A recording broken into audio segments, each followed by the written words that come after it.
It's a last part of Digha. দেখো তোমরা যদি পরের আগের পার্টগুলো না দেখে থাকো তাহলে তোমরা আগের পার্টগুলো দেখে এসো। যদি ফেসবুকে 4 পার্টটা অ্যাভেলেবেল না পাও তাহলে কিন্তু ইউটিউবে যাও, সব পার্টগুলো ইউটিউবে অ্যাভেলেবেল আছে। তো এটাই আমাদের লাস্ট ঘোরা ছিল দীঘায়। লাস্ট ঘোরার টাইমটাই কিন্তু আকাশটা ভালোই সাথে দিয়েছে আমাদের। আমরা এখন যাচ্ছি জগন্নাথ মন্দিরে। তো জুতো ফুতো রেখে দিয়েছি, সেই জন্য মন্দিরে যাচ্ছি যেহেতু, সেই জন্য একটু হাত পা ধুয়ে নিলাম। আর আমি একটু ভয় পাচ্ছিলাম যে যদি কেউ এসে ফোনটা কেড়ে নেয় কিংবা বকাঝকা করে ভিডিওর জন্য, সেই জন্য একটু উল্টোপাল্টা ভিডিও হয়েছে। কিন্তু দেখো আরও ভালো ভালো ভিডিও আমি করেছি, শুধু ভেতরের ভিডিও করতে দিচ্ছে না, বকাঝকা করছে। বাইরে দেখি সকলেই ভিডিও করছে, কিছু বলছে না, সেজন্য বাইরের পার্টগুলো তোমরা ভালো করে দেখতে পাবে। কিন্তু ভেতরে মন্দিরে আমি কিন্তু ভিডিও করিনি, কারণ কি ওখানে ভিডিও করলে একটু বকাঝকা করছিল, আমাকে না করলেও অনেককে করেছে, সেই জন্য ভয়েই দেখেই আমি ভিডিও করিনি। কিন্তু বাইরেগুলো দেখতেই পাচ্ছ যে আমি খুব ভালো করে দেখিয়েছি তোমাদেরকে। আর আমরা রথের আগের দিন যাওয়ার জন্য জগন্নাথ দেব ফিভারে রেস্ট করছেন, সেই জন্য তো আমাদের দর্শন দিলেন না। আমরা এতই অভাগা, সত্যিই অভাগা লাগছে। যাই হোক, পুরো এরিয়াটা অনেকটা জুড়ে মন্দিরটা ছিল, এত সুন্দর জায়গাটা, মনটা কিন্তু দেখেই ভরে যাবে। আর মন্দিরের ভেতরে ঢুকেই দেখি একটা খুব সুন্দর জগন্নাথ দেবের গান চলছে, যদিও উড়িয়া, কিন্তু বুঝতে না পারলেও গানের এত সুন্দর সাউন্ডটা লাগছিল, খুব সুন্দর লাগছিল আমার। কিন্তু জগন্নাথ দেবের দর্শন না পেলেও আমরা কিন্তু রাধা মাধবের দর্শন ঠিকই পেয়েছিলাম। তো কোনো না কোনো রূপে আমাদেরকে আশীর্বাদ তিনি করেইছেন। যদিও ব্যাড লাকেই আমরা দীঘায় ঘুরতে এসেছি, তোমরা দেখলে বুঝতে পারবে সব পার্টগুলো যে আমরা সব জায়গায় ঘুরেছি শুধু বৃষ্টিতে বৃষ্টিতে বৃষ্টিতে। কিন্তু মন্দিরে এলাম, দেখো আকাশটা কত পরিষ্কার, তোমরা নিজেরাই দেখলে বুঝতে পারবে।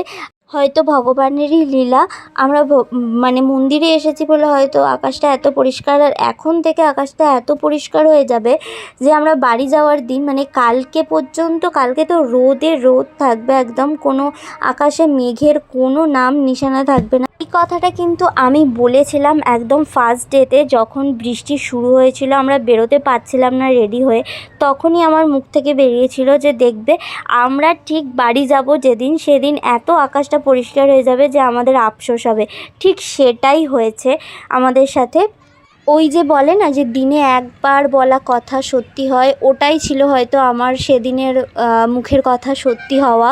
সত্যি ব্যাপারটা খুবই অদ্ভুত যে আমরা এখান থেকে এই যে মন্দিরে এলাম, এখন থেকে যে পরিষ্কার হলো আকাশটা, সেই যেদিন বাড়ি কালকে যে বাড়ি আসবো আমরা, পুরো একদম রোদে রোদ, কোনো বৃষ্টি মেঘ সম্ভাবনাই থাকবে না।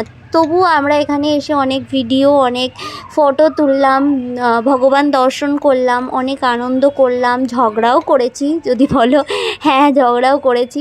তো এখানে লাস্সিটার কথা যদি বলি, খুবই সুন্দর লাস্সিটা, এত সুন্দর যে মুখে লেগে থাকবে। একবার যদি যাও তো একবার ট্রাই করো, কেউ 30 টাকা করে গ্লাস।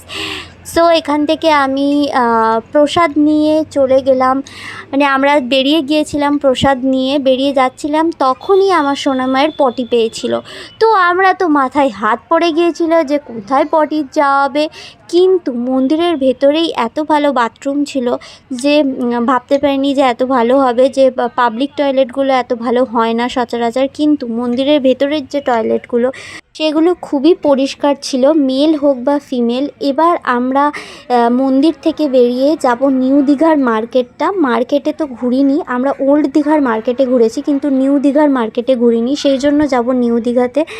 তো এই যে দেখো ঢেউ ফেউ দেখিয়ে দিলাম, আর এখান থেকে অনেক কেনাকাটি করলাম, গোলা খেলাম বসে, তারপর চলে যাব রুমে, কারণ অনেক গোছগাছ আছে, রাতেই সব গুছিয়ে রেখেছিলাম। সকাল হয়ে সকালের ভিউটা দেখো, বললাম না কত রোদ, দেখো মেঘের কোনো নামও নিশানা নেই, দেখতে পাচ্ছ এই আজকে আমাদের বাড়ি যাওয়ার পালা। সো এই যে সকাল সকাল উঠে পড়েছি আমি, যেহেতু এই ব্যালকনিটা আমার সবচেয়ে পছন্দ হয়েছিল রুমটা, সেহেতু আমি এই ব্যালকনিতে এসে একটু ভিডিও করছিলাম। দেখো ভিডিও কি, যখন তখন আমার মন যাচ্ছিলো আমি এই ব্যালকনিতে এসে দাঁড়িয়েছিলাম। এবার যে সকাল হলো, আমরা একটু যাব ওল্ড দীঘায়, আমি আর আমার মিস্টার মিলে যাব একটু ওল্ড দীঘার সমুদ্রে দেখতে। তো সমুদ্রটা দেখতে গিয়ে আমরা অনেকটা ভিডিও করলাম, চা খেলাম, তারপর আবার রুমে ফিরে যাব দীঘা স্টেশনে। সেখানে আমাদের 10:30টায় ট্রেন আছে। নাও এবারে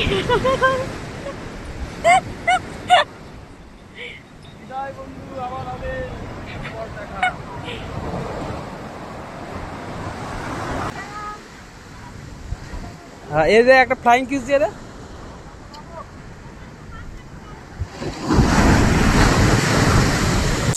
স্টেশনে গিয়ে তো আমার মিস্টার ব্লান্ডার করবে একটা, যে 80 টাকার জল নিয়ে একদম দোকানদারকে 8,000 টাকা পেমেন্ট করবে। তিনি তো 500 টাকা রেখে তারপরে ফেরত দিলেন। হ্যালো গাইস, আমরা রেডি হয়ে গেছি বাড়ি চলে যাওয়ার জন্য। সামনে দুজন বসো। পড়বে না না, তুমি এ করো। এটা পড়বে না দিদি, এগুলো পড়ার চান্স থাকে, এগুলো পড়ার চান্স থাকে না। হ্যাঁ, পড়ে গেলে তোমরা দায়িত্ব দেবে না, কি ওরকম ভাবে যাও। এগুলো পড়বে না, রাস্তা ভালো আছে।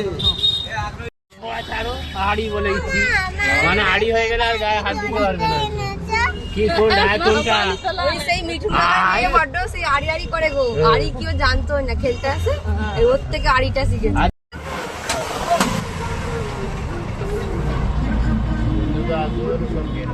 আসবে না, হ্যাঁ ওই তো ওইটুখানিটা। আর এই দুজনকে যে দেখছো, এরা সবসময় আঠার মতো চিপকে থাকা বোন দিদি। দিদি যেটা করবে সেটা বোন করবেই করবে, এরকম একটা ব্যাপার। আর দেখো স্টেশন থেকে মন্দিরটা কত সুন্দর দেখা যাচ্ছে। আর তাম্রলিপ্ত এক্সপ্রেস থেকে নেমেই আমাদের ভাগ্যটা এত ভালো ছিল যে আমতা লোকাল, লেট করা আমতা লোকালটা জন্যই আজকে আমরা আমতা লোকালটা ধরতে পারলাম। তো গান করতে করতে মজা করতে করতে চলে গেলাম যে যার নিজেদের বাড়ি। যেহেতু বোন দিদিকে খুবই ভালোবাসে, সেই জন্য দিদি আর বোন আলাদা হয়ে যাওয়ার জন্য বোন খুবই কান্নাকাটি করছিল, কিন্তু তাও যেতে তো হবেই, আবার দেখা হবে। সো আমার ভিডিওটা এই পর্যন্তই, আর দীঘার পার্ট এই পর্যন্তই ছিল। লাইক কমেন্ট শেয়ার আর সাবস্ক্রাইব করতে ভুলে যাবে না ইউটিউব থেকে দেখলে। আর ফেসবুক থেকে দেখলে অবশ্যই ফলো করে দিও, কমেন্ট করে দিও, লাইক করে দিও। আবার দেখা হবে অন্য কোনো ভিডিও। Tata, bye bye.